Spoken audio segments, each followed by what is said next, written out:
क्या Sogou 2000 what inverter इस्त्री का लोड चला सकता है?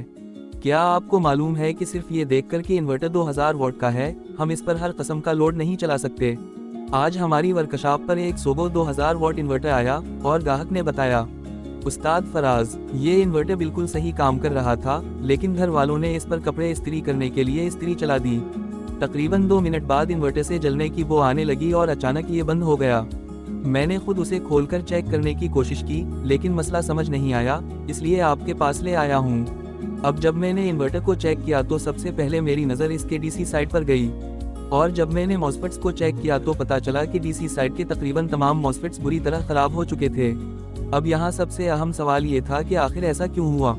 दरअसल इस्त्री एक ऐसा लोड है जो इन्वर्टर से काफ़ी ज़्यादा पावर मांग सकती है, इसलिए सिर्फ इन्वर्टर पर लिखे हुए 2000 वॉट देखकर ये समझ लेना कि हर 2000 वॉट का लोड आसानी से चल जाएगा, दुरुस्त नहीं।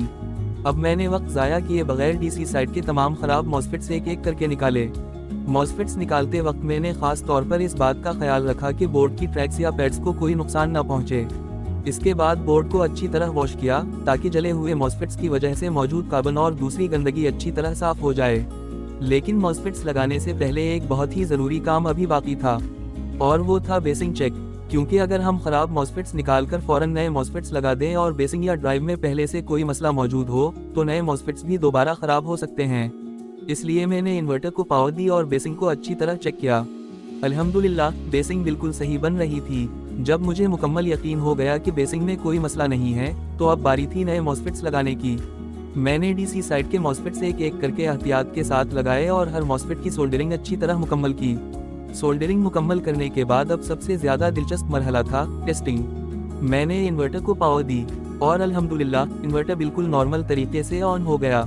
इसके बाद मैंने आउटपुट चेक किया तो आउटपुट भी बिल्कुल नॉर्मल थी। लेकिन अभी सिर्फ आउटपुट देखकर मुतमईन होना काफ़ी नहीं था, इसलिए मैंने इन्वर्टर पर एलसीडी का लोड लगाकर उसे दोबारा टेस्ट किया, और अल्हम्दुलिल्लाह इन्वर्टर ने एलसीडी का लोड भी बिल्कुल बेहतरीन तरीके से चला दिया। यानी जो इन्वर्टर कुछ देर पहले जले हुए मॉस्फेट्स की वजह से बिल्कुल बंद पड़ा था, वो दोबारा नॉर्मल तरीके से काम कर रहा था। अब बात करते हैं असल सवाल की, क्या सोगो 2000 वॉट इन्वर्टर पर इस्त्री चलाई जा सकती है? इसका जवाब सिर्फ इन्वर्टर की 2000 वॉट रेटिंग देखकर नहीं दिया जा सकता।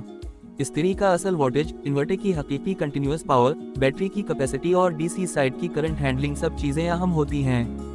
इसलिए किसी भी इन्वर्टर पर इस्त्री या कोई हैवी लोड लगाने से पहले इसकी रेटिंग और लोड की पावर ज़रूर चेक करें। क्योंकि सिर्फ ये सोचना कि इन्वर्टर 2000 वॉट का है तो 2000 वॉट का कोई भी लोड चला लेंगे, नुकसान का बायस बन सकता है। और आज के इस इन्वर्टर का नतीजा आपके सामने है। मॉस्फेट्स मुकम्मल तौर पर ख़राब हो चुके थे, लेकिन बेसिंग सही होने की वजह से रिपेयर के बाद इन्वर्टर दोबारा बेहतरीन तरीके से चल पड़ा। अगर आप भी चाहते हैं कि ऐसे ही इन्वर्टर और इलेक्ट्रॉनिक्स के दिलचस्प रिपेयर केसेस आप तक पहुंचते रहें, तो वीडियो को लाइक करें, अपने दोस्तों के साथ शेयर करें और कैलेंडरी इलेक्ट्रॉनिक्स को फॉलो करना ना भूलें। अल्लाह हाफिज़।